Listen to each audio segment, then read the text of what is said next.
Hello guys, magandang araw sa atin lahat. So gusto ko lang i-flex tong spear natin, napakagwapo nating spear.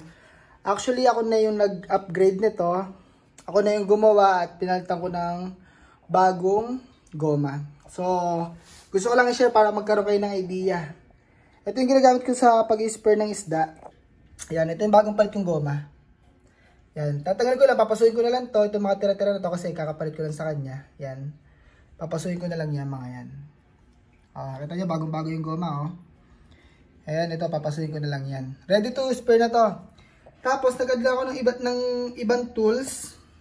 Like itong roller. Yan. So pag may talawang isda, kukunin ko na lang yung pana natin gamit tong roller. Ikot ko lang siya. Ito yung hawakan ng roller. Yan. Tapos, para mas gwapong tignan, and in case of emergency, yan, nilagyan ko siya ng knife dito. Yan. Spear knife. Kasi minsan may kailangan tayong putulin na lane or may tayong kailangan na pang kill ng isda. Yan. So ito, hugutin mo lang siya. Yan. Gamit yung hinlalaki mo. Yan. So ito na siya. Diba? Sobrang gandang tignan. And kahapon, nasa Mabini, Batangas kami. Actually, yung dami ko nahuling isda. Pakita ko sa inyo. Dito sa rep. Yan. So, ito yung iba ko nahuli. Yan. May talakitok. Merong goldfish. Kasi ito pa yung iba. Yan. Actually, ito ko kayo ng sample.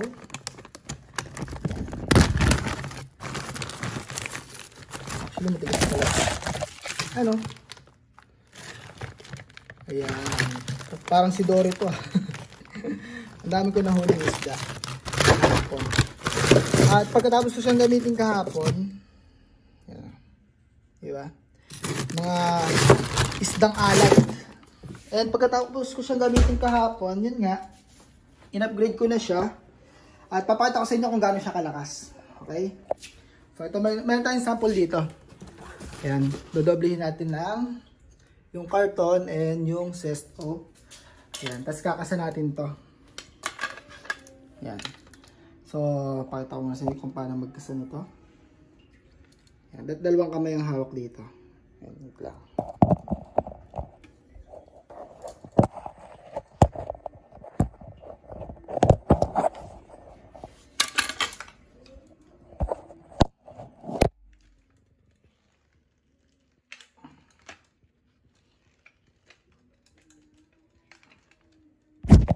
So, ayan. Nakakasa na siya. Puputulin ko lang yung mga himulmul na to. Ayan, papusuin ko lang. Pero ready to use na to. So, ayan tsura niya pag nakakasa na. Ito yung goma and safety. Pag kinasa mo siya at pinutok mo siya doon. Oh my God! Look at this. Talaga naman. Tagus-tagusan yan. Hanggang doon sa may bag ko, butas ang bag. Yan. Okay. Tapos, ang isda hindi nakakawala kasi pagka umano na ito, naharang to sa isda. So, hindi siya mahuhugot basta-basta. Kailangan, gaganyan mo muna siya para pumasok. At pwede mo siyang tanggalin. Yan. Ito yung pang lock ng isda. So, yun lang guys. Thank you so much.